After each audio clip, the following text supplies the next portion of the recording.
But when he gets on this bus with all these like other ghosts, and there's like a gunfight and arguments, but nothing happens. He slowly comes to realize that everything is illusory. Everything is mist and smoke. The world isn't solid that he lives in or that he's visiting. And then slowly trying to come awake to that is phenomenal. And then, this is the shock. I don't know, because I didn't grow up in church circles. To me, like, the idea of heaven, I guess, was like where pets go and then one day we'll go to, or something like that, right? They know about heaven, but it's not anything, something we can really kind of think about concretely. And for folks that grow up in the church, they have heaven ruined by songs like The Sweet By and By and things like that, right? Right. So, well, what happens in heaven? Now, so we get to heaven, and it turns out that heaven is so concrete, heaven is so real, heaven is so true, that it's absolutely destructive to the misty, phantom-like creatures who have found themselves tumbling off the bus into that world. Well, who thinks this is a good idea to tell people that heaven is dangerous? Yeah. So theologically and literarily, the two are together in a way that they can't in other modes. It's not allegory. The grieving mother doesn't represent every grieving mother. Rather, the grieving mother is the things that I hold on to and how I turn love and make it sour, even though it could be sweet. So there's these different characters, and so theologically it really all comes down kind of to the same question is, and George MacDonald puts it, is it, are you going to say to God, thy will be done? And if you're not, then God's going to say to you, thy will be done. And that all the choices of heaven and hell work backwards into everyday life in the same way that the things we do now work forward into eternity. Whether that's loving a neighbor or planting a tree or raising a child or telling a story or whatever. These things we're creating heaven in that sense. Or if we're lost in ourselves, we create hell.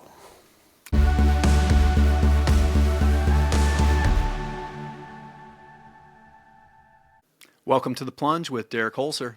Derek here in the captain's chair, piloting us deeper and deeper into curious conversations about theology, philosophy, and culture. But like all words, the plunge has more than one meaning, and I'm not talking about issues in the toilet. What I'm talking about is going deep in the cold waters for your refreshing, invigorating plunge. That's right. I'm one of those, a cold plunger. The reason my nose is a little red, maybe my cheek's a little rosy in this shot, is I just finished up a nice soak in a 44-degree bath, and I just want to take a moment to encourage those of you with trepidation or who might be intimidated by taking to the waters to give it a shot. At first, it's quite bracing, maybe even assaulting, but really it's invigorating in the end. So take the plunge. Not just with this podcast, but in cold water near you. You'll find tremendous health benefits, increased immune response, and just overall well-being, clarity of mind, peace of heart. Take the plunge. Today's episode is part 4 in our 9-part series on C.S. Lewis's book, The Great Divorce. And joining me for this episode is Brenton Dickieson. Dr. Brenton Dickieson is a father, husband, friend, university lecturer, freelance writer, and podcaster from Prince Edward Island, Canada. He is the curator of a literature and culture blog found at apilgriminNarnia.com. You can follow him there and see his posts and various essays and thoughts and reflections. You can also keep up with him on X, formerly Twitter, at Brenton, BrentonDana, Brenton Dana. Instagram, at B Dickieson, that's Dickieson. On Facebook, at A Pilgrim in Narnia. And on YouTube, where he has quite a few wonderful videos, at Brenton Dickieson. Again, BrentonDickieson. Today's episode with Brenton is entitled The Curious Case of Clive's Archangelic Letter. This was unknown to me heretofore, and as you listen in, you'll discover that maybe C.S. Lewis was working on a project to answer Screwtape. Curious, aren't you? Well, let's dive in. Thank you for joining us, and thank you to Brenton for being willing to take the plunge.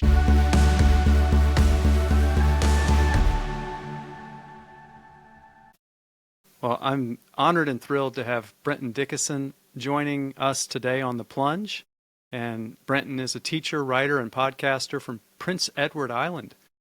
We are actually chatting with each other across the top of North America. For those of you that live below anywhere that it rains from October to May, at least where I'm at. Yeah. I don't know about you, Brenton, but We're both kind of along that line where the Canadians built the train so that Americans couldn't say it was their soil. The last spike is the story that we're told. But yeah, the 47th parallel, I guess. yeah. Well, I'll trust your expertise in cartography. Like any American, I'm not good at geography. So Yeah, I know fictional geography far better. Like my pathway to Mordor is far more clear than trying to get to the grocery stores.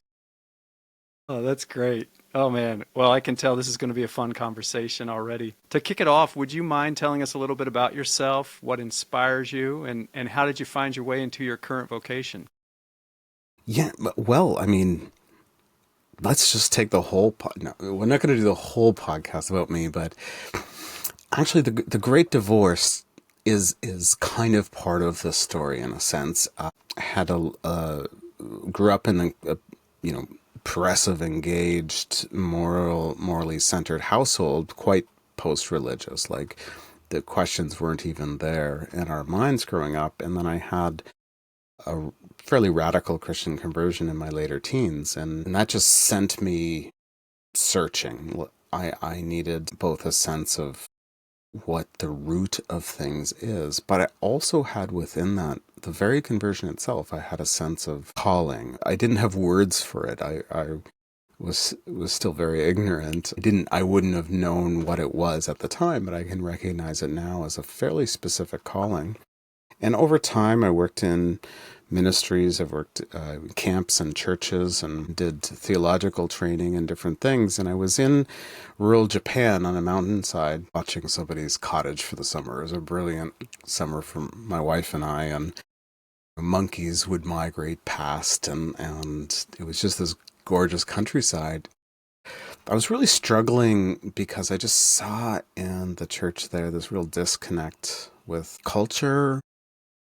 It seemed like churches were sort of like an American franchise almost on the Japanese map. We had awesome people, but their own language wasn't involved in rooting themselves. And so we started doing kind of more advanced teaching, and the pastor of that church, or one of them, handed me this book, The Great Divorce, and said, "Here, go teach this." I had never read it, and I was expect to basically just teach it right there, and it was a close reading thing.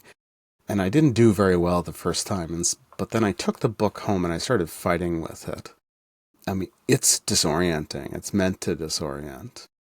If you folks are picking it up for the first time, read it and then just give it a bit of space and then read it again, or watch resources like this or people that are talking about it, because there's something there.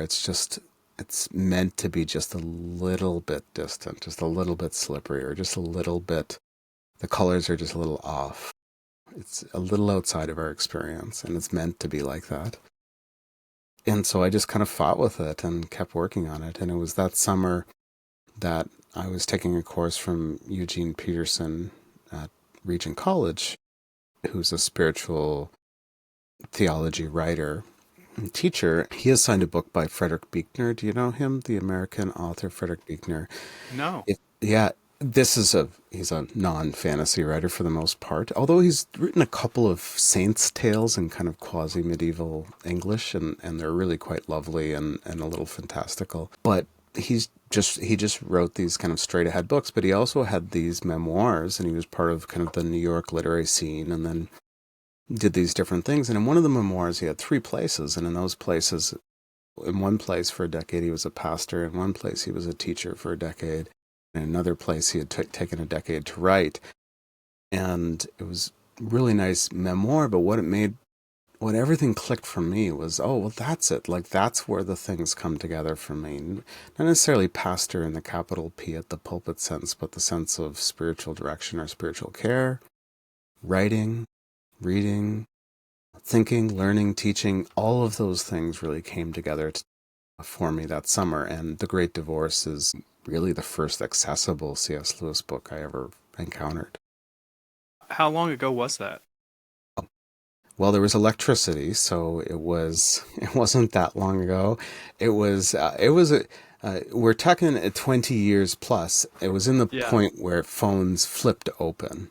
Okay. Now in Japan they had technology we didn't have in Canada for another 5 years because it's Japan. But But it wasn't one of these. no. I grew up with a rotary dial phone. There might be a phone around here somewhere. I don't Yeah. know.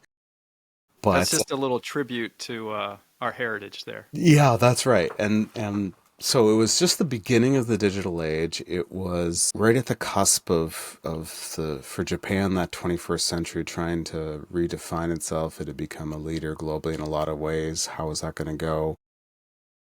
And it was formative for me just because, like, I had to decide, am I going to spend my time learning how to communicate with these other people or learning what I want to communicate? And that's that second part. I decided to go and continue on in school and really spend time in texts and ideas. Yeah. Japan was very lovely. I would love to still be in Japan, but this is what I chose to spend my time with. Wonderful. And how long have you been in Prince Edward Island? Well, I grew up here, and Okay. you're allowed to leave for a little while. Everybody's allowed a leave of service. It's a magical place. Like, it's the land of Anne of Green Gables, and we have these beautiful summers and falls, and the stories are in the land, and you know what it's like to live, seabound, right? Like, there's just scope for the imagination you can't find elsewhere. And it's also my family land. When you ask how long have I lived in Prince Edward Island, I would say 204 years, Okay. because that's when our folk landed, not far from where I grew up. So a little while, yeah. Yeah. Yeah. So it goes deep in you. And Yeah. I'm a transplant, so I married someone from this area, but her family goes back in the Seattle and Puget Sound.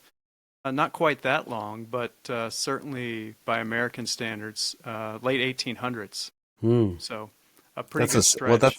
that's a settling time there in Yeah. any case, at least from the eastward move, the move from the east. But yeah, I lived in Vancouver for about 3 years, and we loved that. We camped in some of the islands just in the American border, and then in just up above in Canada, and we loved that experience a lot further. And so, looking out at the Sound, one time I'm like, I need to spend months here. Yeah. That's how I Yeah. felt. Yeah. There's something about that rugged coastline and just the majesty of nature all around you, right? Yeah, yeah. We certainly have that with the mountain ranges as well, that just give a scope that, as you say, empowers the imagination in ways that Mm. probably doesn't happen where I grew up in the Midwest in Kentucky. But And we've went through different passes in Montana and Idaho and British Columbia at various times, oh, Washington. yeah, Yeah. beautiful Well, into spots. into Washington, I guess. Yeah. Yeah. Well, speaking of majestic places and the imagination, I'm curious. I'm asking the participants in this series a variety of questions so that we don't just have the same conversation over and over again, but I'm asking everyone the same question at the outset, and that is whether or not you have a memory of reading a book that captivated you and experienced the kind of story that transcends everything around you and just carries you away to its world. And any moment spent not in that world, you're thinking about how you can get back into it. That is a great question. As a child, I've lost a book. It's a phoenix book, and kids in a house that live next to the roots of a mountain discover a phoenix giving birth or being birthed. And and then it goes off an adventure. And I'd really love to find out who that was. So if that was you or your grandmother that wrote that or something, please let me know. The phoenix is it's a story for another time. Phoenix is an important symbol in my life, but I think the first time I really remember this was, and I suppose I'm doing it with the wrong book. I think, Not a, sorry, Brenton, I yep. think I found your book is David and the Phoenix. Does that sound right? I don't know. Like, Okay. this, Well, anyway, it was a continue. girl though, but I have to write that. See, now I'm gonna have to write things down, and I'm probably gonna get letters. There's this is a better kind of letter to get than why do you have this fella talking about all these things here on your show? So, but remember in my bedroom when I was, I don't know, probably 10 or 11, and I was reading Madeleine L'Engle's A Wrinkle in Time, and it remains a favorite of mine. It was probably one of the worst first sentences of a fantasy book. It was a dark and stormy night. But there was just something about, the protagonist's frustration and things like that. But when they started, they have this lovely metaphor of space-time in the Einstein universe, where if you imagine kind of walking across like an apron, like how long that takes, but then if you actually wrinkled the apron into waves, you can actually do it fairly quickly, like an ant or something. And as I was reading that, like it felt like the house moved. Now our house moved sometimes. It was not a very stable house, but it wasn't particularly windy. It wasn't particularly dark and stormy that night, and it was the first time I kind of felt that lift out to that otherness, the wowness.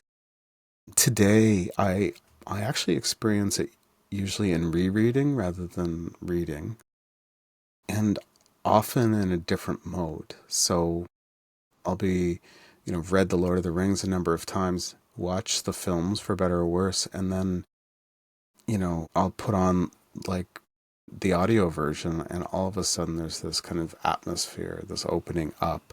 And I remember the different things at different layers. So not just when I was reading the book, but also when I was watching the film, and also when I was thinking about a particular moment with, Sam or Frodo or one of the tall heroes or something. So that's one of those, but not probably all 1,500 pages in the same way, and not in the normal kind of reading. The moments in Narnia for me are the Voyage of the Dawn Treader at various points, and then as the book finishes, I just can never get. I mean, The Last Battle is a very strange book. There's not many children's literature books that have a 100% body count for appearing characters. Well, that's not true. Reepicheep, it doesn't die, but that's a pretty high count in any case. Yeah. But just the ending has this something beyond something beyond. And to me, The Great Divorce has that something beyond. And then, did you know about the angelic letter, Archangelic Letter? Well, so you've heard of the screw tape letters? Of course. Yeah, I don't know if you've done a series on that, but No, no. the problem with the series will be it's like you have to go too deeply in everything all the time. So you either do like 1 hour on it or you do 40 hours on it. It's hard to do the in-between things. So there's a C.S. Lewis scholar named Charlie Starr, and you should have him on because he has the Kentucky accent. I actually don't know if he's from Kentucky, but he lived in Louisville or near abouts for quite a long time. And he writes to me one day. I'm heading to the Bodleian Archive in Oxford, and he says, "Have you heard about the Archangelic Letter?" Well, no, and he mentioned where it was, and I had read those materials in C.S. Lewis's archive in Oxford, and I'm like, well, let me take a look. And he proposed that this might be a response to screw tape. C.S. Lewis always had the sense there was something missing with screw tape. Okay, the demonic letters, for those who don't know, it's like advice from a senior demon to a junior demon out in the field for the first time. And so everything kind of has this twisted or upside down or bent or both upside down and twisted vision. It's quite distorting. It doesn't work very well for literalists, but for people who can go with the irony, it can be a remarkable book, especially if you apply it like one step further to your own life, right? Sure. One person wrote a fake cease and desist order because Lewis was writing about his own life, right? So that's what Screwtape is. And he said, like, I once tried to get that angelic letter, but the problem is, like, if you're writing angelic letters, they have to be angelic in tone and diction and voice and style. And how do you write at that level? You know, he thought it would be impossible. He said at least impossible for someone like me. But he tried a paragraph of 2 sentences. The first sentence has like 7 or 8 words, and the second sentence has something in the neighborhood of 240 words. But I can read this and provide the text because it's published it's open publishing now. Thanks to George Fox University has provided space for this Sehnsucht journal where it's published to be open source, which is really great. And so this is a notebook C.S. Lewis had from the 1940s. He's got various things in it, notes for future books. He's got some speculation about space and time travel, and the first paragraph or 3, I guess, of That Hideous Strength. And he's got various some poems. And he writes this, and it's just a paragraph sitting on that page. Now, once you study it, you can see there's a little around it that makes sense, but he's writing about Milton, and then he stops. Milton, who wrote Paradise Lost, and he writes this. For this, my dear, is the true delight, to take a creature whom, if the king permitted, and our own will were so strangely perverted, we could with one touch of the little finger turn into nothingness. Even as that creature could spoil the down on a butterfly's wing. A creature so short-lived that its whole mortal life rushes past us in a moment.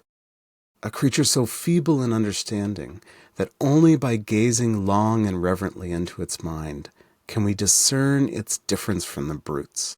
To take such a puppet, such an all but nothing, to hold back our strength and nurse its tiny freedom as one who nurses a little spark into flame, to bear with its follies, to love its deformities, to remake every day and hour what it destroys, to watch, to prune, to bear it as a woman bears a man in her womb, and all in hope of the day when it shall be exalted beyond its nature, against its nature, into something not only our equal but our superior, to train the infant God, ever waiting for the day when we can reverence it, who is now too blind to reverence us. Now that, my child, is the real joy, the endless fascination, the lovely irony, the imperishable reward. Pretty cool. Very cool. It is, yeah. And we'll share the text with your audience if this works. Thank you.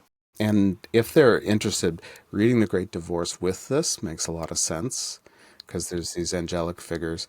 But I think the sermon, The Weight of Glory, is probably the one that captures Lewis's thinking behind this. Well, if I could park on there for a second, Brenton, there are 2 lines that gripped me in competing fashion. So there was a statement there about, I think it was training this tiny God. Is that the infant God. Let me get back to it. To train the infant God. Yeah. Right. So to train the infant God, to me that speaks of going into the theological vein, the imago Dei, right? We're all made in the image of God, and there are scripture that says, "Know you not that you are God's." But also then earlier it said to help it transcend its nature or even against its nature. But yeah, right? Both. Yeah, like both. Beyond and against. Yes. Or the nature we've become, I guess we presume it means. Yeah, and so this seems to be, for me, the tension that I find in so much of Lewis's writings. And as a little bit of a backdrop, part of my motivation behind much of this has been my own encounter with George MacDonald's work as a result of C.S. Lewis. And they have some differences, I think, theologically, and that's part of what The Great Divorce addresses from Lewis's perspective. But there is a perpetual tension, and part of it's my own conditioning and the upbringing I had in an independent Baptist culture, is there was always a juxtaposition between the idea of your nature being totally depraved, or the idea that you're made in the image of God, and it couldn't be both. And so anyway, it just struck me that paragraph contained a taste of both, I think. Yeah. That's all. Well, and I think you've got it. So MacDonald, a lot of his imaginative scope comes from reading like existentialists and kind of playful writers of his century. But he was also like, he was a Renaissance man. Like he was a savant of many things, a polymath, I guess we would say. Right. And not always recognized today, but what Descartes did for the Enlightenment, George MacDonald did for a late Protestant, post-Calvinist, but not anti-Calvinist kind of deep faith, right? He did this imaginatively, although there's probably more readers now than there were a decade after he passed away, right? Lewis revived that. Lewis was not a genius in the same sense, but he was very good at certain things, and he never wants to leave behind the mythological possibilities of those fantastic realms he encountered in the great myths. Northernness was a phrase that he used, and Tolkien was obviously gripped by this. Yes. And think it like for listeners in North America, think, the Northwest Territories and Alaska, right? When we think of northernness, it's that kind of like tundra to the north, that breathtaking expansiveness, like an ocean, but land. That's the kind of imagination they had. Well, Lewis was never afraid of that. He thought that little g God, that the myths were creative expressions seeking that truth that you said, the image of God, seeking joy, seeking otherness. And true in some ways, right? True in big ways, yeah. And so that's a tension I think some like American Christians grow up with, this kind of tension with science, or tension with mythology or academia, or tension with fantasy literature or magic. And so some of that language is a little tough, but once you're inside it like Lewis is, then the possibilities kind of open up. And in that world, he doesn't have to answer all the questions.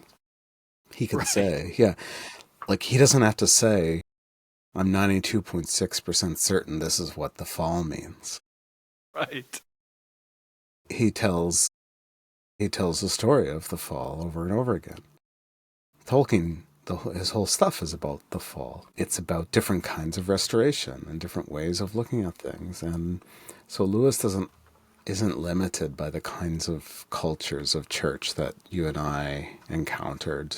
Me a little, not as a child, but as a young adult. And so he lets this stand. Yes, yeah, there's something broken. But for Lewis, the solution's simple, right? It's give your entire life up. No worries, right? You don't have to worry. Simple but not easy. That's right. Simple. You don't have to like give up certain habits because you're giving everything up. You don't have to give up certain kind of drink or dance or book or friendship because you're giving everything up anyway. Yeah. I don't know if the Lord will give you anything back, but you can't peek around that corner.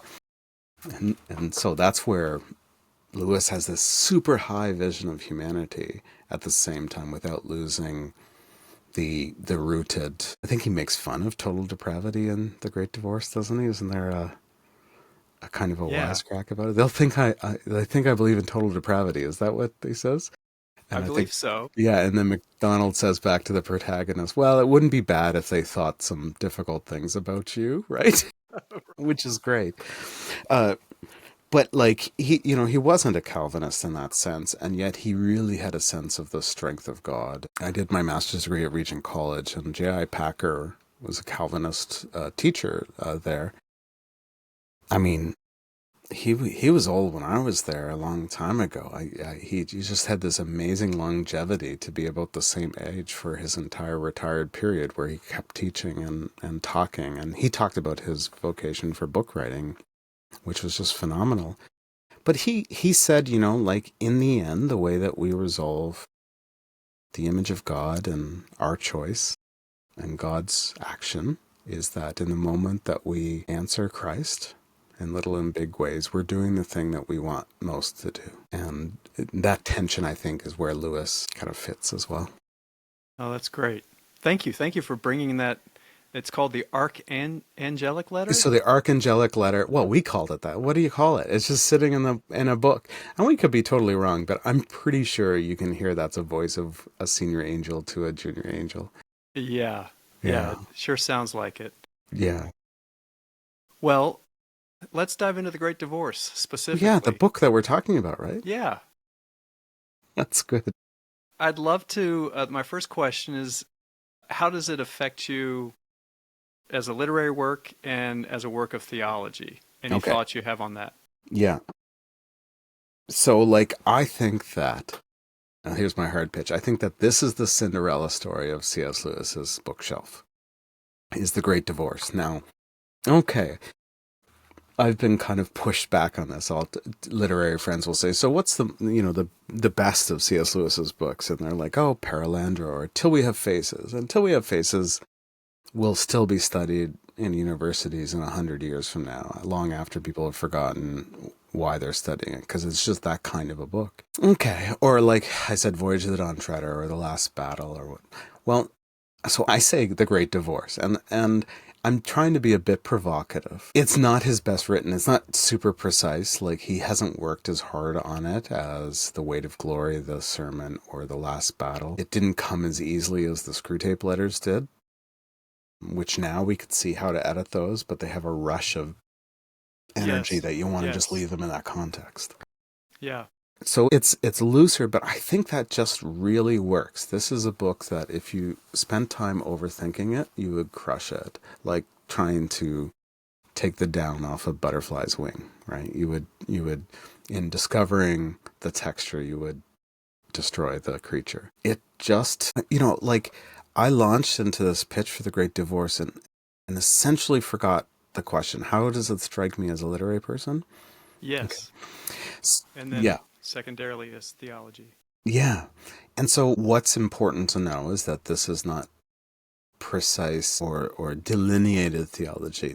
You can't bullet point list this book. You can make a chart because I did, but it's not a bullet point list. You're not going to find, okay, so I've got 6 of the 19 major creedal statements here, or how does this line up against the Greater Catechism or the Book of Common Prayer or something?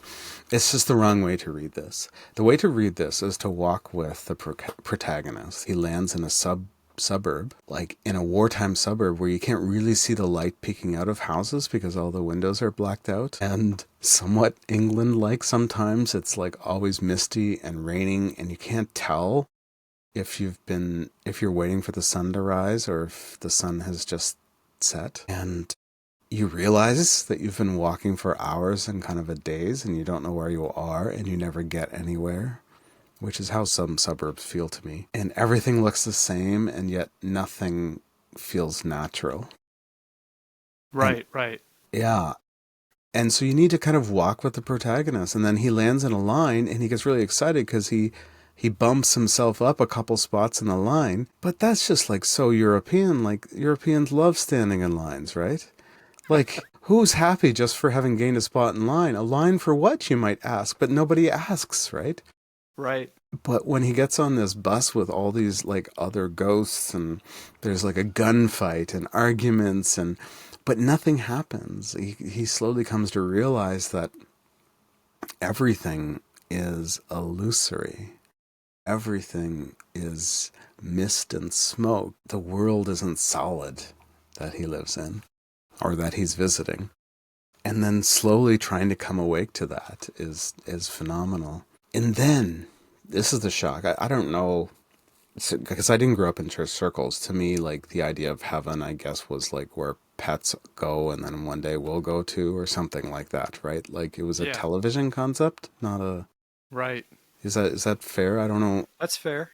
I'm sure some people have grown up like that. Listeners from parts of Canada or from Great Britain or Europe will have more of this kind of feeling. They know about heaven, but it's not anything, something we can really kind of think about concretely.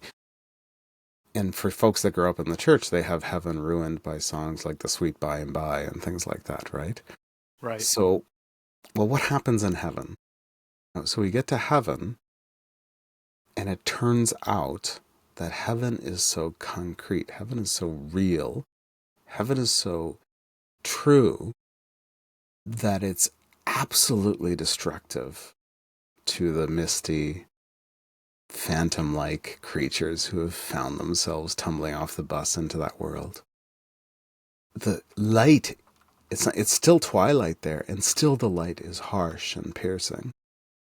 Like, reality doesn't move against them because they're not real enough. A bird can hop across the grass as it does here, bending each blade. Whereas that each blade like pierces up into the skin and the balls of their feet and causes pain, like kind of like walking on Lego. Do you know Right. that? So any Right.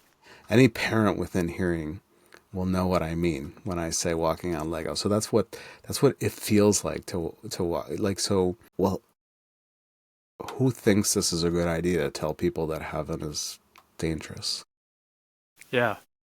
Right? Like, I'm pretty sure that's not on those boards when you're driving down the highway and, it says, prepare to meet your Lord. It's not like, by the way, heaven, not everybody's going to get it at first, right? You know what I mean? It's kind of intense and painful. Yeah, it is kind of intense. So theologically and literarily, the two are together in a way that they can't in other modes. It's not allegory. You can't make like the artist. They chat with an artist. He doesn't represent all the artists. The grieving mother doesn't represent every grieving mother. Rather, the artist represents my own, like, failing to understand who I am in the world, or failing to understand the way I see around me, Yeah. how I understand light. And the grieving mother is the things that I hold on to and how I turn love and make it sour, even though it could be sweet. So there's these different characters, and so theologically, it really all comes down kind of to the same question: is, and George MacDonald puts it, is it, are you going to say to God, "Thy will be done"? And if you're not, then God's going to say to you, "Thy will be done." And that all the choices of heaven and hell work backwards into everyday life in the same way that the things we do now work forward into eternity. Whether that's loving a neighbor or planting a tree or raising a child or telling a story or whatever. These things we're creating heaven in that sense. Or if we're lost in ourselves, we create hell. That's right. Yeah. Fascinating. Thank you very much. I'm curious if there's a scene in the book that is most compelling, or if you don't want to create some sort of ranking or chart, but maybe just one that really is forever compelling to you. So, as your readers or watchers will know, I'm very, very old. And so earlier in this century, just after Japan, my wife and I were living in Vancouver, and we produced a child. And we weren't sure. Yeah, we weren't sure. He's a punk now. He's coming on 20 and plays music, and he's very bright and curious, and he's great. We like it. That's great. I know the age very well. We're actually going to keep him. Actually, we've decided he's not allowed to leave, but we weren't sure how it was going to go. We felt like lucky, blessed that we were going to have this one chance. And we're in the hospital, and things are not going well, and it's a teaching hospital, so now they're bringing in, because it's a difficult case, they're bringing in reams of med students and nurses, and so there's a dozen or 20 people in this operating room, and they're kind of going medieval equipment-wise, and there's a high degree of intensity, and then my son is born, and he's blue, like he's not breathing. And so they go and they work on him, and they get some color and breath, and he starts to live. And not cry like they do on TV with their eyes open. He kind of grunts like a little hedge piglet or something, right? Like that's kind of, it's like that kind of a sound. I guess the TV version's better, right? But they're also less like mucusy on TV and a lot more Yes. alive. This guy's like, get me out of this light. Who did this to me? And then when I finally held him, so I discovered this dimension of love that I knew theoretically existed. But there's just some things in life we don't know until we know. Mm-hmm. Right? Right. I don't know what it's like to take someone's life, and I'll be okay if I don't find out what that is. But someone knows, and you don't know until you know. Well, I knew that I could do violence when I held him as well. So not just the love and the beautiful stuff, but I knew in my heart that this changed my whole perspective, and that I was at best a hypocritical pacifist, and at worst someone just sliding into culture kind of hoping other people would take care of all the difficult stuff. But that with this child, this person, this creation, I would die for, but I would also hurt for. Well, there's a moment in the Great Divorce where there's a couple different ways this is approached, but where there's a mom that lands there and she expects to see her son who had died a decade earlier, and she expects to see him in this heaven, and that's really the only reason that she's gone on this bus trip from hell, although she just thinks of it as the town or the suburbs, and up to the front lawn of heaven, is to see her son. And she gets there, and instead they don't send her son, they send somebody else in the family. And this increasing conversation comes down to the fact of, like, you know, he's my son, like I should be able to see him. Why would you keep him from me? In fantasy, there's rules for each fantasy world, and in this fantasy world, in this understanding of heaven, she couldn't be seen because she's not real. Right. So her son wouldn't be able to recognize her as anything other than like a smudge on the clarity of heaven. Like, you know, when you have your glasses and there's a little finger mark on it, that's the best that she would be able to sense of him. And she doesn't understand that, and they're just trying to work with her to try and get her to think of something other than herself and her love for the son Michael. And she said, okay, I'll do whatever religious ritual you want. And then they're like, no. See, like, you can't buy off love. The capital L love. And all love comes out of that love. You can't buy off the universe. It's just we're now in a place where we tell the truth, and lies no longer work. Self-deception's been very important to my life.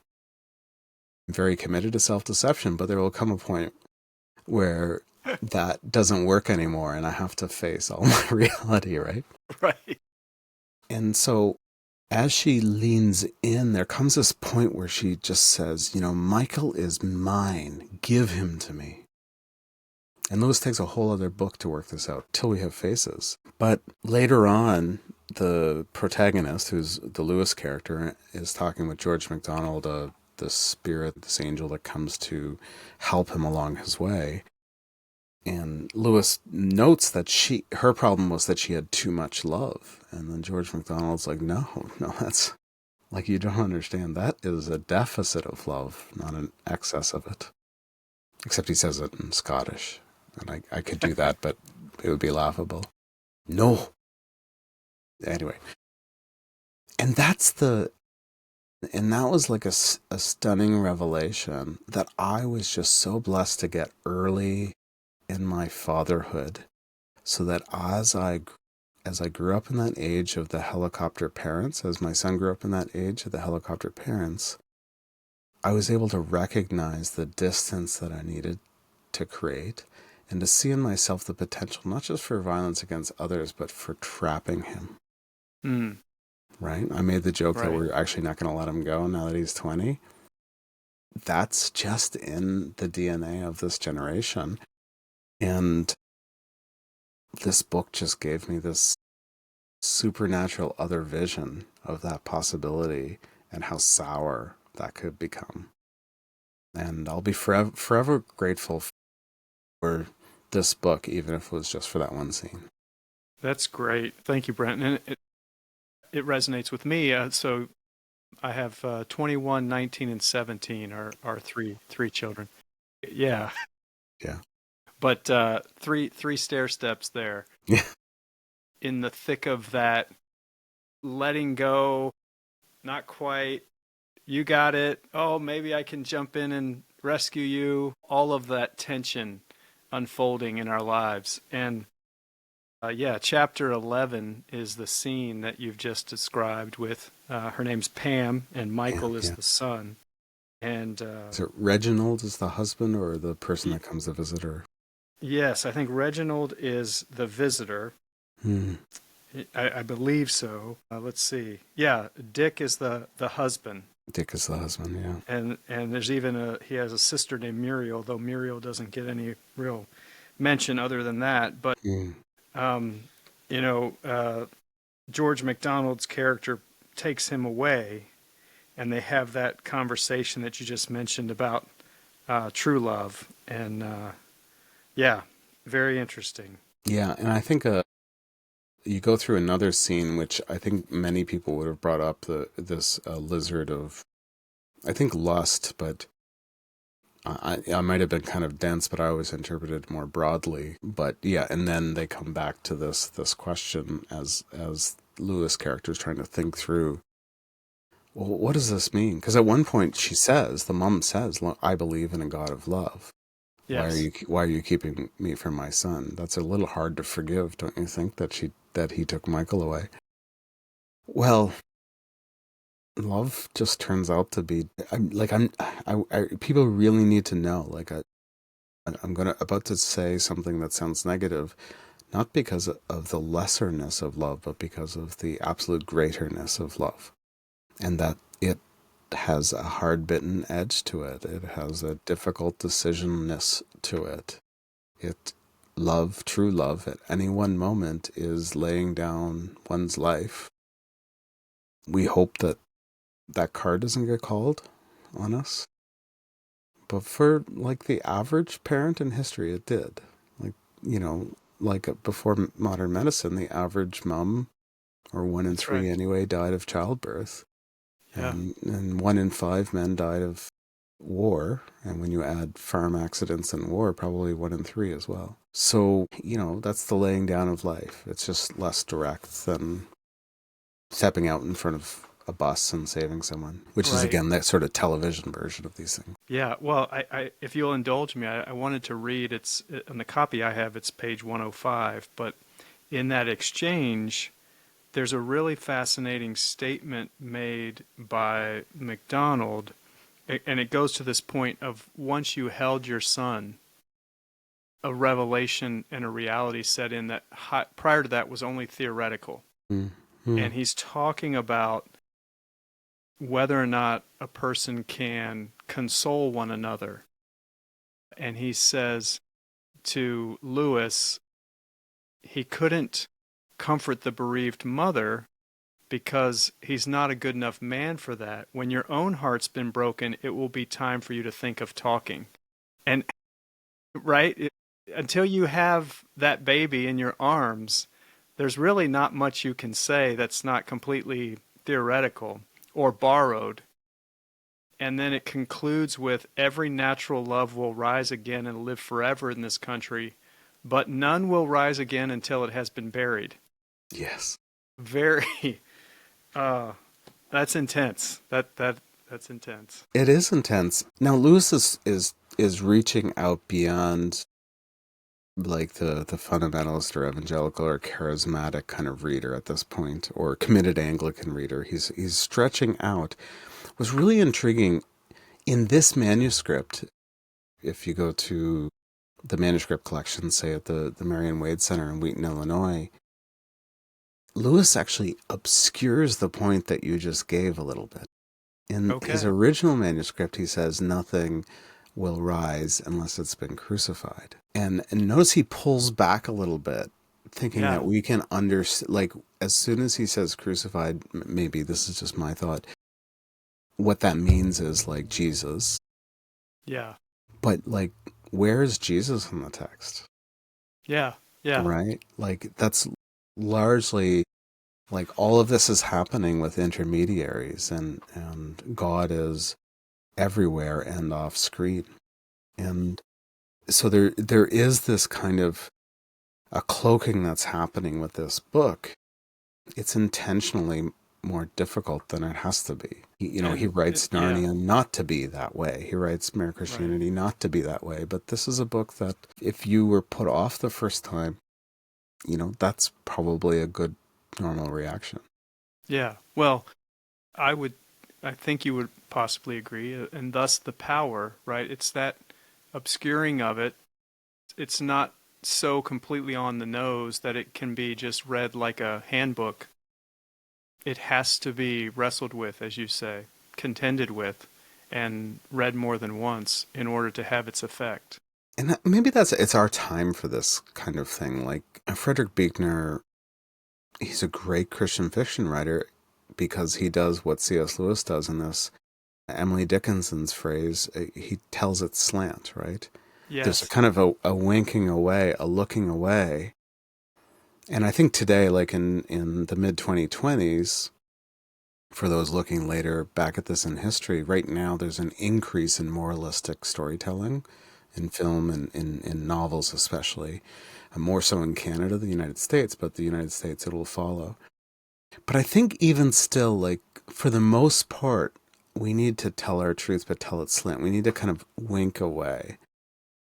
We can't tell a story about creation care by telling a story about creation care, right? We have to infuse that into another story, or it's a continuity of the love between a couple or of a child and a parent or whatever, right? Like that's the way that we receive stories now because we have only so much tolerance for either parables or allegories on one side or after school specials on the other. Do you know what I mean? Does that still exist?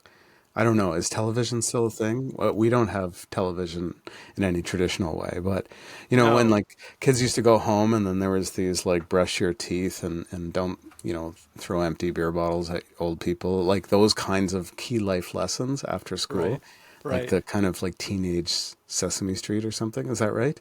Yeah. Yeah. Yeah. Yeah, those The one that stories. stands out the most in my imagination because of being here in America was the one about how a bill became a law, and it had a cheesy song, and it was a scrolled up piece of paper that was animated going around explaining the process of. I've never seen that, but I've seen the Simpsons parody of it. They're so And good. it makes so much more sense now that they're actually making fun of like, and they make fun of like, I think Mr. Smith Goes to Washington maybe in the Yeah, same episode or of something. course. So, which I haven't seen, but it's one of those, you know, iconic realities of American culture. Like you don't have to necessarily have watched it to know it in that sense. So yeah, like I feel like our generation could use storytellers who are able to wink and tell it slant and look away. I don't think it's possible to be effective without that in our, as you say, in our little cohort, in part because overly earnest people were the ones we ridiculed the most. Yeah. Yeah, So that's right. Yeah. there has to be an air of disaffectedness, but I think there's a deeper part to it. Maybe we can connect it to the Great Divorce, maybe not, but there's something about being lighter than the circumstances that empowers a person, and I think connects actually to the deepest truth of all, that Mm, all of the things that unsettle you, he is greater than, and the love of God is stronger than, just like he's asleep in the boat when the storm has come. There's mm, something transcendent about that sort of surrender to the reality, or as Lewis would portray in The Great Divorce, that reality that's infinitely more solid than whatever apparition shows itself before our faces today. And if we are able to see beyond it, we'll recognize it for what it is. it's that's a really perceptive thought, and I think it deserves kind of more thinking than I'm going to give it now.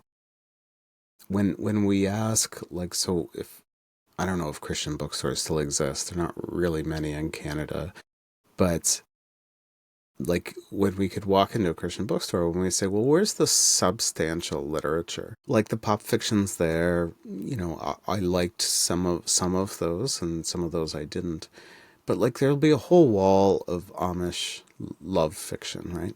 And I tried. I read some of them, and I learned that apparently women have like a detail and complexity of thought that I'm completely incapable of if those books are telling the truth. But do you see that? And we actually have a lovely Amish community here in Prince Edward Island, and I think they would laugh really hard when they read these books. But like, do you see? And I'm cautious. Like, if that's your thing, you really want to write those things, then write them well. But as a genre, we are betraying reality because right now, relationships and sex are entwined in our thoughts and conversation. We are sexual beings. It's a sexual age. It's a sex age. So to move it to this neutral ground where apparently sex doesn't happen, like sometime in the 19th century in an Amish village, I don't know how children happen, but like the feeling of sex doesn't happen. Do you see that's cheating?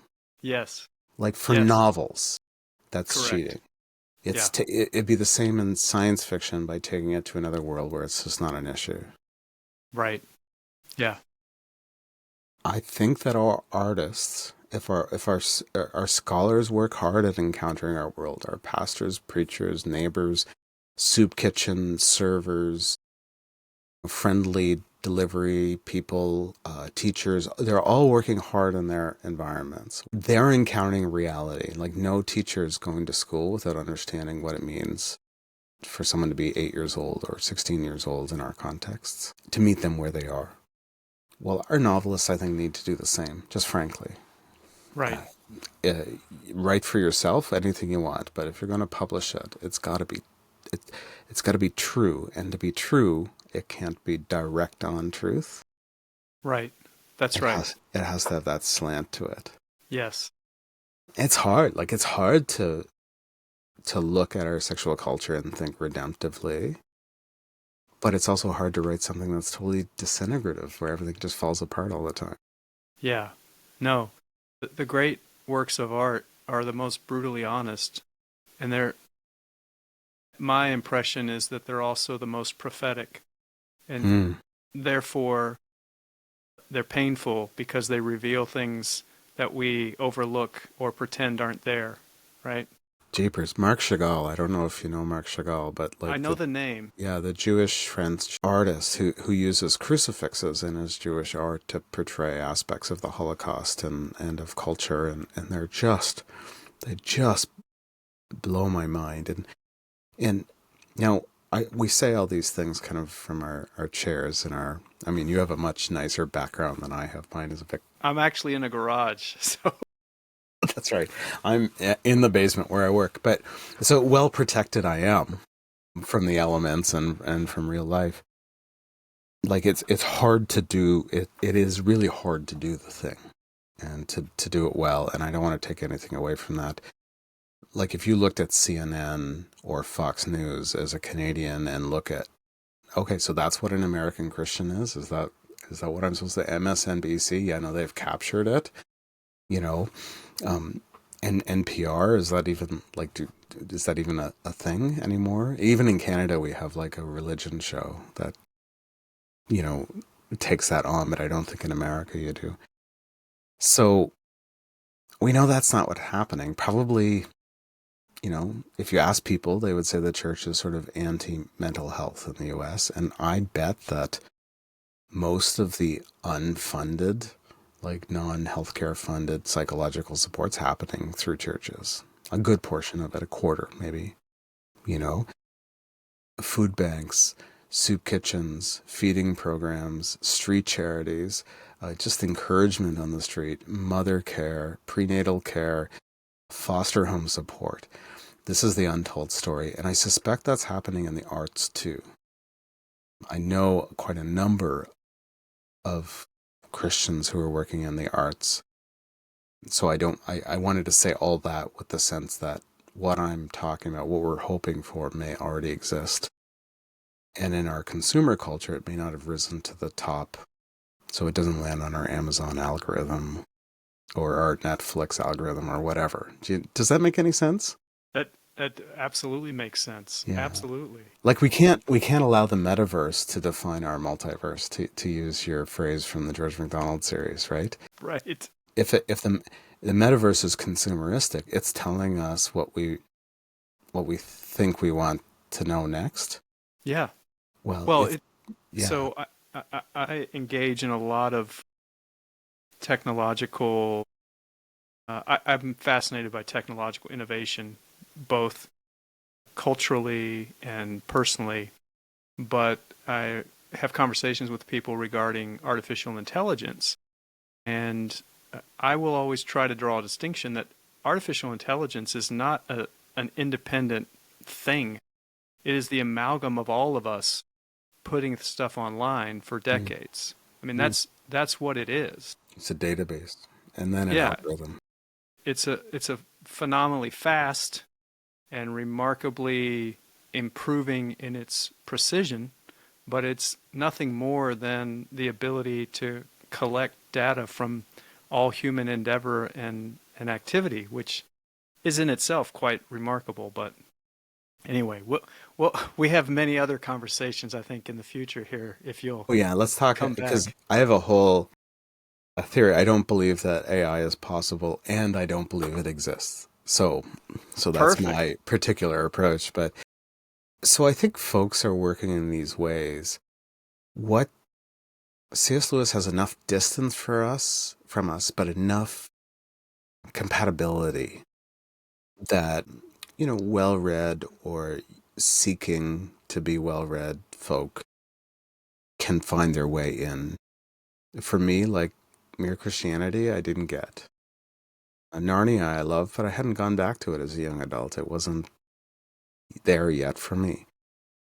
And then it was the Great Divorce that started me back on that journey. And in fact, I never came until I heard Lewis's own voice in a series of lectures called The Four Loves, which I heard almost by accident. A student of his had passed away, and his widow gave me the CDs of Lewis reading his own lectures. Yeah, and then I realized, my goodness, he's smiling. He's like I don't know if you have like local storyteller culture in your community, but here, like, there's people that are just kind of gifted for storytelling and around the campfire, or here especially the dinner table, because we don't like go into the sitting room after dinner. We just sit at the kitchen table and we eat and pick and drink and eat and talk, and their storyteller will tell a story, and even if it's like a story they've already told before, you can see in their eyes that there's a surprise coming, and they can't wait to see how we react to the surprise ending. And that is C.S. Lewis lecturing. And then I realized, oh, of course, Mere Christianity, a series of lectures, right?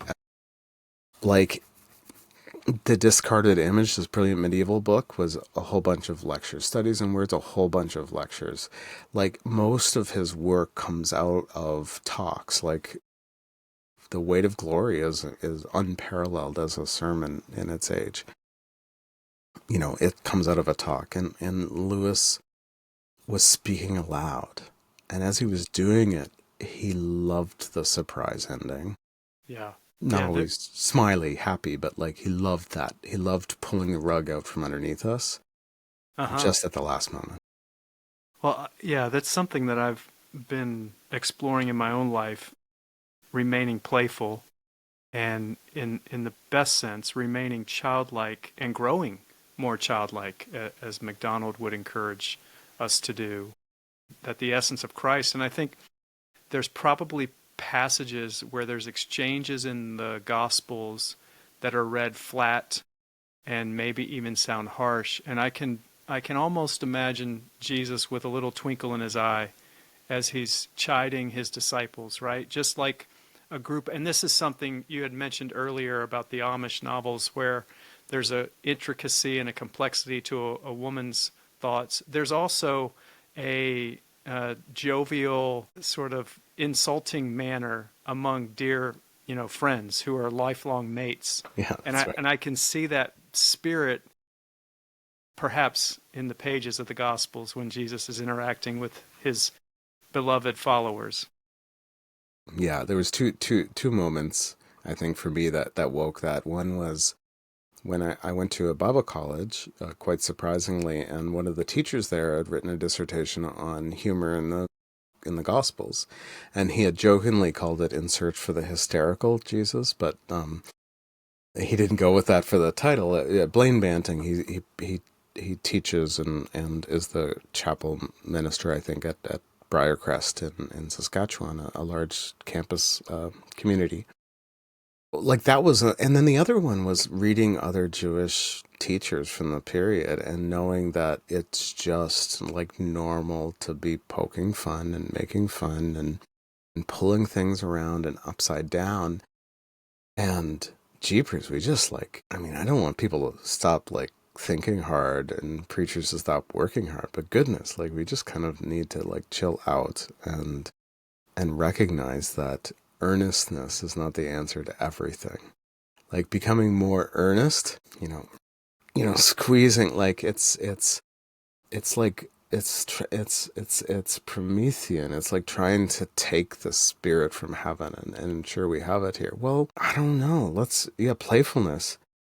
Yeah. We're recording this at a time where you're in the midst of an American election. Canada's going to have an election that will follow. Things are going to shift and divisiveness and all these sorts of things. We don't know how that will go. But honestly, I think, the best thing that 40 million American evangelicals could do would be to take a year and say nothing to their neighbors that's not encouragement. Yes. Just presume that we are still teachable as individuals and that blessing people has its own power because we are filled with the Holy Spirit to speak, and just to take a year off from criticizing or politicizing or being angry. Where does it say in the Gospels again where criticism is a spiritual gift? Is that in Paul? Yeah, I don't think it made it in. Or where are we told that we have a right to be offended? Is that there somewhere? I must have missed it. But like as a storyteller, like that love is still revolutionary. Like there's still an adventure to whatever tale in whatever genre. So it may sound like very mundane, just be nice. Well, don't be nice, be encouraging to people. I don't know. That would be revolutionary. It sure would. This is great. So refreshing. Did we talk about the Great Divorce yet? Well, I don't know if we've. I'm gonna hit you with just a couple more. Yeah, go for it. So I want to discuss the scene at chapter 12. We're nearing the end of the Great Divorce, and I call it the Parade of Sarah Smith. And I refer to more well-read guests than myself, which is everyone that appears on this series. But MacDonald says, "Haven't ye read your Milton? 1,000 liveried angels lackey her." So I'm curious about that reference, and then any and all of your thoughts on Sarah Smith. So, I would refer to pretty much all the guests above me, right? Because I can't hear the lackeyed without thinking of the way that what we've done to that word, right? Like... Yes. Except before I had ever read this, I wrote this scene of kind of like a wood goddess or a wood sprite with like trains of like animals and so there was a kind of similarity, but there's a mathematical feature to it. One of the characters sees math patterns and so he sees a dance that's happening. And so for me, I got this. Like I really got there's an upside downness about this. Like this person is so famous spiritually that she was never heard of in everyday life because her faith was a backdoor faith. It was, feeding dogs and cats and taking care of strays and tipping the newspaper delivery boy and making sure he had new shoes and making sure that the neighbors' kids got to school and, teaching someone how to read who has what we would now know as dyslexia or like 100 things that normal family people do in everyday life. And I like that she's the famous one in heaven. I think that's cool. But I don't know what to do with the Milton thing. I just don't know. Like, except, like, she's Eve, right? And so Milton in Paradise Lost is telling the story about Adam and Eve in the garden. But like an apocalypse or like a film, the camera lens pulls out at different points. And so we see like Eve or Adam's perspective, or we see Satan's perspective. Then it pulls out though, and we see like a global perspective or world perspective. And then it pulls out and we see a cosmic perspective. And it has that kind of, and that's what the Jewish genre of apocalypse does. It does the same sort of thing. You can see it happen in the book of Revelation, for example, where we see the Gospel's birth of Jesus from that pulled out supernatural perspective of angels and battles in heaven and dragons in the desert and all kinds of things. So I think that is there, and I think she's Eve, but I think the message is like what we build here is unbuilding what was built in the garden, or undestroying, unblanking, uneating the apple, unringing the bell. Yeah. I guess maybe a pomegranate, would that be more local? Papaya. Unringing the bell that can't be unrung. That it is the services to child and animal and neighbor and simpleton and, drug addict and show off and, so rich no one can touch them. Those simple actions are undoing the fall of Eden in everyday life. During COVID, jeepers, you had 3 teenagers home during COVID, I guess. Yeah. Yeah, I'm sure that was an adventure. Just before the COVID lockdown started here, back at the beginning of this decade, I was subbing for our minister. I was doing a 10-part series called Remembering Heaven. It turns out preaching about heaven was really tough during the end of the world. Apocalypse really made it difficult to focus on heaven, ironically, because we wanted to focus on Yeah. But the message of that was like the things that we do have eternal consequences.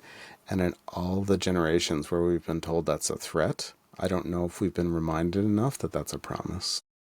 That's so good. Thank you, Brenton, for saying that. So that's how I read Sarah Smith.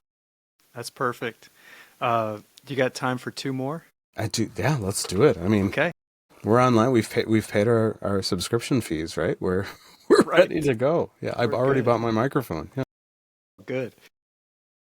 I just want any other general thoughts you have on The Great Divorce or C.S. Lewis, and then why should it still be read today, The Great Divorce? Yeah. Well, I think with the second question, we've kind of answered it in that we need an artistic, creative, unusual, prophetic voice who's far enough away that it's outside, but near enough that we know that it's not against us. It's not going to be for everyone. Like, I mean, no one will have made it to minute 42 of our talk if they didn't just think ideas were worth spending a ridiculous amount of time on. For all the foundation things that we can say of absolute, like God is love, there's a lot of living space between those words in the English language. That gives us space for creativity and friendship and parenthood and teaching and building and making and fixing and all the things we do in life.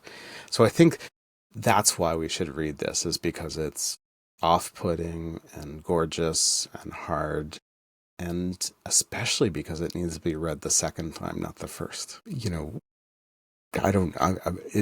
not the only one who's less literary than I was, a decade ago. Like, don't you wish that you could be like, remember when you were a kid and you could go into a corner and just devour a book while all Yes. the adults are talking boring things? Right. Like, I'm even at the point now where I can't even tolerate that much screen time, so I can't even veg in front of a great TV show. Like that space, I don't have that space. My brain is drying out or evacuating or migrating to the next world already without me. I don't know what's happening there, but I think it's a culture. I think our culture's leaking. We have this little leak outside of our brains, and so things like this to bring us back, I think, are important. So I think that's the second question. Now, what to Yeah. say? What to say? Like, I think this book captures the center of everything that Lewis was doing. I think it's the hinge point of all his works. Everything comes back to that central, nothing will live unless it's been buried or crucified. Love is hard. Truth pierces. For all the talk about religion as kind of like a fairy tale, our problem with religion is that we haven't given it over to fairy tale enough and understood what a fairy tale does in our lives.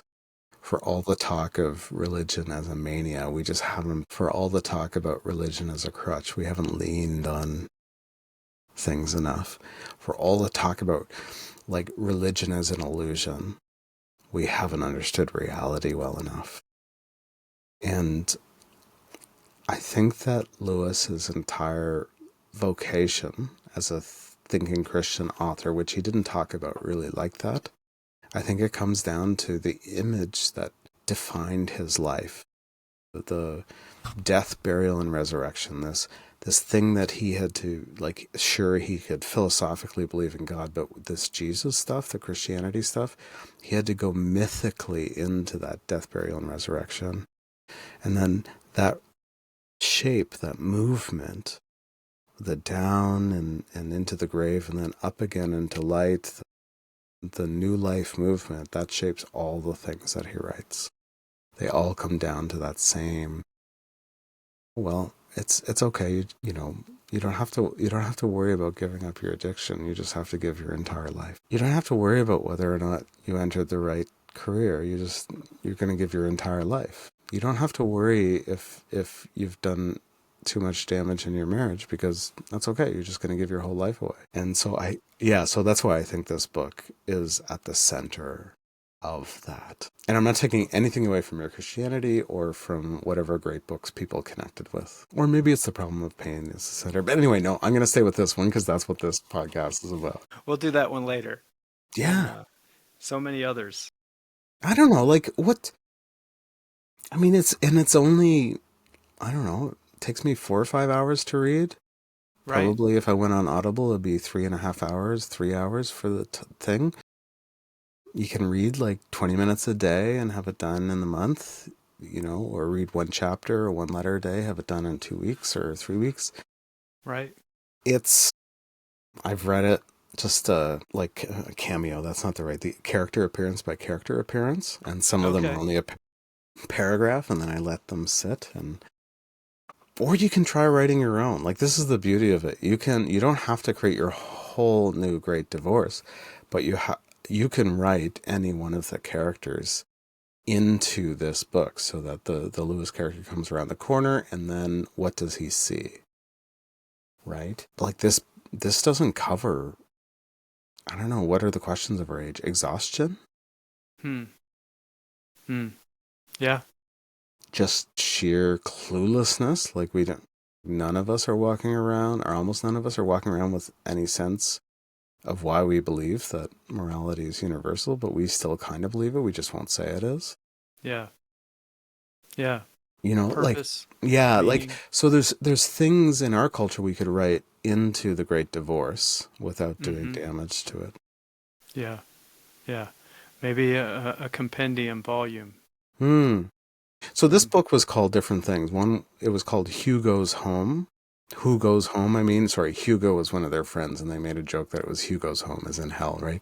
But Who Goes Home was the first try. What a terrible title. And then the second one was The Grand Divorce. I think The Great Divorce is a better title. But what do you think of that? Like, do you in the preface, Lewis says there's just some roads that you can't cut across the field to make up the difference. You have to go back sometimes and get to the root of the problem, fix it, make it right the best you can, and then head on. I agree with him that bad things can't evolve naturally into good things. But I really am somebody who has trouble backstepping. Like, I really would want to find that path across country, the new path, like admitting that I was wrong and then trying to get on the other path. Yeah. But like, if I won't go hiking unless it's a circle and I can come out a different way, Going in and then Right. out? Like, what are we even talking about? That's not hiking. That's like work of some kind. So, Yeah. what do you think? Do you think that Yeah. image makes sense to us today? The idea of divorcing all rather than bringing them together? Well, wow. I'll couch my answer, but You're supposed to like say it, yes. You hosted the yes. series, right? Yeah, that's right. It's hard to shake the legal training. It depends, Brenton. Yeah, that's right. No, my thought is if you only perceive time as a line rather than a circle, then it it has to work Lewis's way. But I think there's a way in which you can see existence as a circle that comes back together. And in so doing, you can engage in redemptive work in a way that filters back. And, well, I think there's something where Lewis talks about heaven working backward, right? And so I guess, yeah, I guess you've stumped me a little bit, but I am very much like you, very reluctant to retrace my steps. I would much more likely create a new branch with wherever I find myself when I decided that the branch I was on wasn't working. And and so yeah, I guess I think shortcuts are possible. That's right. So I think a good message from what you said is don't press the image too much. But we don't have in our culture the idea that like badness just evolves into goodness. What we have is a fundamental confusion about those things until we're hit with certain questions like body autonomy. This is a good moment to talk about right and wrong when it comes to when people try to hurt us, right? Or Right, take us. Like we're very right. clear on that culturally now. And legally, you mentioned, like, thankfully, right? A lot Yeah, of that has just been so damaging, that confusion. So there's some things that we're clarifying, but we still don't know what to do with war. We still don't know what to do with consumerism. We still don't know what to do with hypocrisy. We clearly don't know what to do with conspiracy theory. We clearly don't know what to do with political rhetoric. And we must be coming to some point of exhaustion in these days of yeah. rage, right? Okay, so here's Yeah. my thesis. A, I do not believe morality can be legislated, Mm. although I do believe legislation can bring about potential change, Right. It shapes the space for morality to happen. Yeah. right? But second to that, or B, is I think there is something to both an individual's experience, but also a collective experience where we talk about things like hitting rock bottom before a person, an addict, or a person with a particular problem finally admits they can't do it and they need real help and they're actually going to be honest about their condition. And my prayer is that we're approaching that as a society, like that we have gone so far down one road of hostility towards everyone and anyone who's not in my tribe that it will reveal itself for the faulty premise that it is. Yeah. And just as we've seen in our lifetimes, a stronger turn in the it's still plenty of consumerism, but a notion of a business having a conscience and a give back component to whatever they do, I think is a step. I don't know if where it will lead, but it Mm. certainly puts us in a posture of being mindful of helping others in the process of indulging ourselves. I think you're right, and I think even like our mental health sensitivity is some people will roll their eyes, but I actually think it's actually a great confluence of possibility. Like when I just spoke at a the first year doctoral psychology program locally, and I talked effectively about spiritual health. So people aren't afraid of that exactly. Right, right, It's when we get kind of into tribal structures or us and them.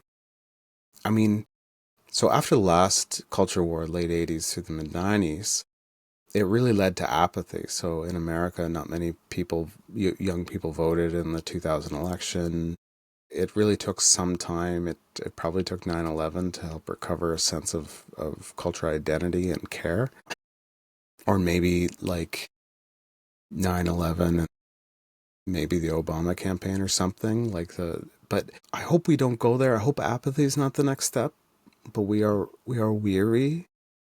So, but I think we'll get to the point, like what you said about these things, like I know American farmers who like fight environmental causes because of the particular community they're in and spend their entire life to ensure the health of land and water and Right. sky, Yeah.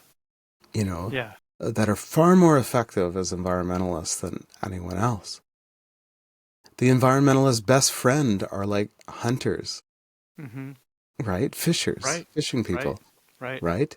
But because one wears fatigues and the other wears like terrible slogan T-shirts, I think if we can step back and see, like it's an age of intellectual orthodoxy or something. Like if you don't believe these certain things about your neighbors, then you're not really fully human. I think we need to kind of pull back a bit and be a bit more gracious. Digital age has taught us what we learned from the Puritans, which is there's always stones to throw, digital or otherwise. We will always find enough stones to throw. Do we want to, is that who we want to be? I can't because I am someone with sin. But I don't know if I should say this to Americans, but like, if life is supposed to be like the cross, the giving up, the dying, the crucifying, the burying, Jesus taking on the violence and structures of individuals in the world, taking on the blood and giving his own blood instead of taking blood. Who thinks we're going to win a culture war? Like Christians can't. It's not the model of the cross. We can't win.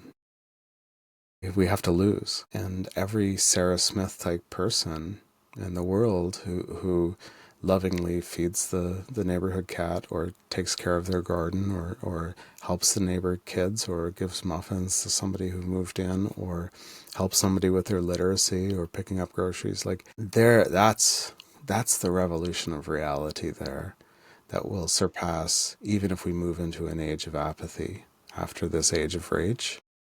That's the one that will survive, I think, I hope. Yeah. I perceive, like yourself, I've spent many years teaching the next generation in college classrooms, and I perceive much stronger level of empathy. Yeah. And so I think, I will hear older people castigate that as weak or soft or compromising, right? What I want to do and what I want for our generation to do, Brenton, because I assume you're Gen X like me, Yeah. is we will continue to serve as a bridge between two very dynamic cohorts who are much larger in both population and influence and notoriety, but to be the ones who example that, because it's going to be transitioning to us briefly before millennials are completely in charge. And I hope that we could spark a bit of a renaissance with respect to community and neighborliness and dignity of the other, and to reduce the binary nature by which the world has been sold to us through the lens of TV anyway for Well, our lives. I mean, AI is a binary religion. Like, we are, we all have analog hearts, though not binary, digital hearts. Our hearts don't go 0, 1, 0, 1. Our hearts go from 0 to 10 or 0 to 100 or whatever the stereo you happen to have had, which nobody understands now. But anyway, like, how do we have analog hearts in a binary age? I think it has to be the revolution of just normalness. Is there not something in you, Derek, like, and I don't mean to like baby boomers were an amazing generation, are an amazing, but they're clinging to their desks and their Yes. policy booklets and their pulpits and their systems, right? They're clinging to them. They're very good at it. So I think we're going to be very brief as leaders, Gen X, because we're going to be too old to really be effective. And we'll get in, we'll be like, maybe we'll just kind of like hang out after work instead of doing the job. But, we're just kind of not the best. But like, I feel like the next generation is just awesome. Like, I feel like, Agreed. like I've got to do all kinds of cool things, but my son has like, and his friends have this energy that is just so much more hopeful and thoughtful than mine, even though it's not as well founded as a generation as what I was able to receive. Do you see that? I do. I'm very, very optimistic about them. Yeah. And I also think, with respect to the generation before us who is aging, it's probably impossible to erupt onto the global stage in the manner in which they did and not have a temptation to narcissism perpetually besetting you. And there is a natural inclination when you have participated in the kinds of revolutions socially that the boomers did and economically rewarded in ways that neither your generation and certainly not the next generation will be, because of their dynamics of a burgeoning youthful movement at that time frame post World War II. So, in essence, they failed in the greatest way regarding us, and that is thoughtful succession. Well, yeah. I mean, like, this is the richest generation in history who are about to transfer trillions of dollars to wealthy Gen Xers. Not to every Gen Xer, just the wealthy Gen Xers. While leaving tens of trillions of dollars in debt. Yes. Like exactly. how is really difficult. Like, how is that conscionable? Like what sort of immoral courage must you have to believe that the next generation should be responsible for the debts of my comfort? Man. That doesn't sound like baby boomer morals. That really sounds like the opposite of what that generation said that they were fighting for. But they're passing on. Like, we may have a Gen X president or a baby boomer president again in 2025, but maybe not. That may have been the last one. And so, like, what do you do with that? Well, baby boomers, for all their genius, and even though they know that there's this spark in them, have a myth of what I call the tyranny of the incalculable, where that when things get so big, they're just really impossible to talk about. Gen Xers, it's different. It's like, I don't know, that seems like a lot of work, right? And probably our offspring, Gen Y and Z, Millennials and Gen Z, or Gen Z, sorry, it's American. Oh no, we know Zed. You know Zed. Like they're going to be like, what? Like, how can anyone think differently about this? Like, this is clearly the thing. And so, like, in that, I hope we're a bridge that at the point that when we have the power, like, that we'll have enough humility to understand, to learn from all of the genius that's come before, but also the mistake of succession, of mentoring, of creating better systems, not just more economical, but more economical and all the other categories, right? Yeah. It's pretty heady from the book that we're talking about, but I think it's just like an everyday thing. Am I still teachable? Am I still moldable? Yeah. If I'm not, then I'm lost like these characters in The Great Divorce where, the grumbling character, she's just a grumbling old person, right? Like a senior citizen. Well, no, like, is there anything left other than the complaint? I mean, we see it with drug addicts, right? Where there comes a point with some of them that there just seems to be nothing kind of like human left. It's all need and flesh and chemical. And at that point, when you see the flash of human brilliance, it's really kind of shocking at that point. Well, that's actually how we are when it comes to our concern about money or our self-consciousness or our loneliness or, you know, some weird feeling we have that we're supposed to progress economically or whatever it is that haunts our mind. We have that. What Lewis tells us is that like we have the capacity to lose ourselves in that so that there's nothing left except self. And Right. self is hell in the sense of only self. Yeah. That's at the bottom for Dante, right? Um, Yeah, and this is a Dante book. Like I can't say much more because like I try to read Dante every couple of years.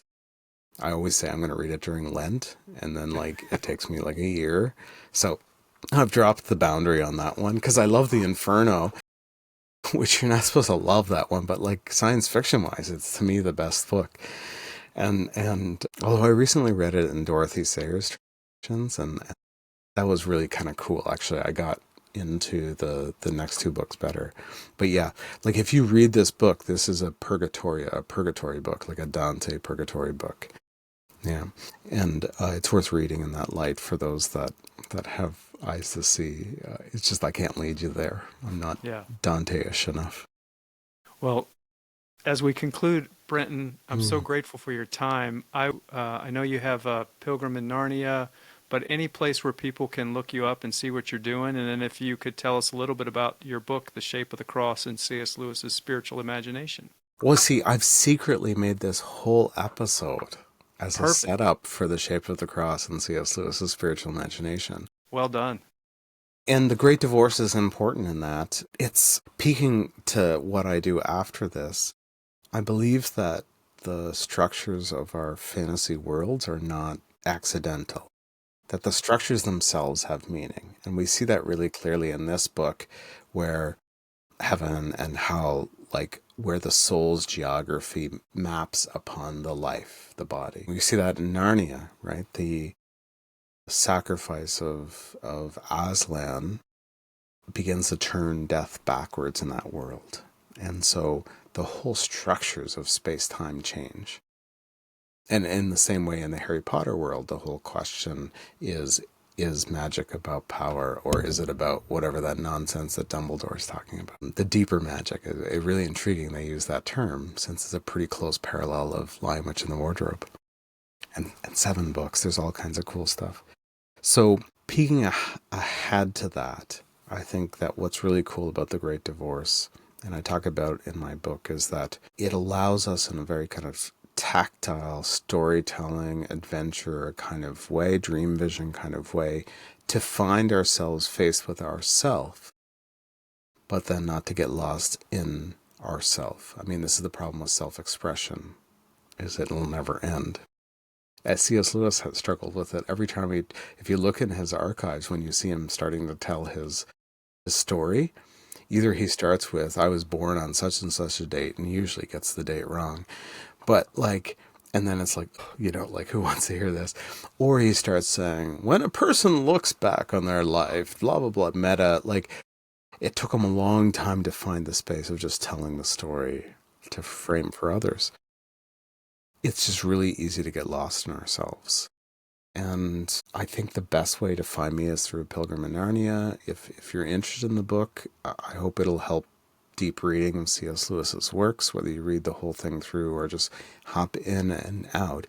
But it's essentially a radical vision that is just the essential basic vision of Christian thought in all of history, which is, not not just like it's God is Jesus like, God is Christ like, God is self-giving. And we reflect that in our life, and our lives become an echo of the cross in that sense. And it took me 100,000 words to just say what I just said. I don't know what, just don't tell the press, they may cancel my contract because I just gave the whole thing away. But I think the journey is helpful because we don't believe it. Like, we Right. want to believe it, but we don't, like, did you ever, like, are you a bad golfer or a good golfer? I'm average Okay, when I you're golf. not good. Baseball, same thing? Yeah, actually, I played baseball in Okay, college. so I enjoyed it. like everybody else is going to understand what I'm talking about. When I play baseball, it's fun, softball or baseball, and I get up, and every time I get up, I say, okay, I'm just going to swing through the pitch, nice, solid, controlled. Yep. And every time I get up, I swing like I'm trying to destroy that little piece of cloth and rubber and like just absolutely smash it. And of course, I always pop it up or ground it and notice the difference between intellectual knowledge and the body memory. And as Yes. Christians, we intellectually know that life is Jesus-like, but it takes a bit for our body memory, for our whole body, our holistic or spiritual memory to really get to that spot. We need the muscle memory. And that's in extending C.S. Lewis's work. That's what I hope the book does, is help us regain some of that muscle memory for the echo of the. That sounds lovely. Thank you so much, Brenton. I have just been overjoyed to have you. So Well, this it's is been the fun. best. This is great. Call me next week. All Let's right. talk again. Yeah.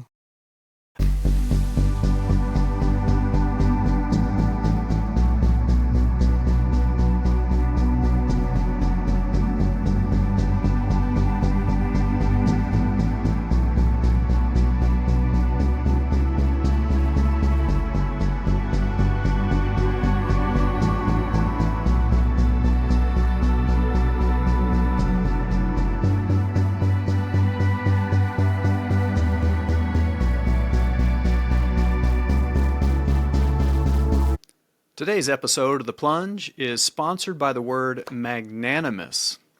It's spelled Magnanimous, magnanimous.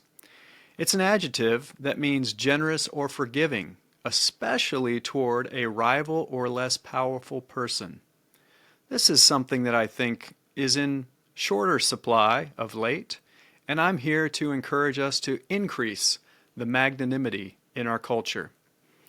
Take a chance, be magnanimous, forgive, be generous to your fellow man. You know, it comes from the Latin, and in the mid 16th century is the date of its origin. And it comes from two words, magnus, meaning great, and animus, meaning soul. Great soul. Isn't that nice? Wouldn't you want to be known as being a great soul? So let's be great souls. Be magnanimous. Go about your day looking for the opportunity to aid, assist, forgive, show compassion, empathy to those around you. Thank you, Magnanimous, for sponsoring today's episode of The Plunge.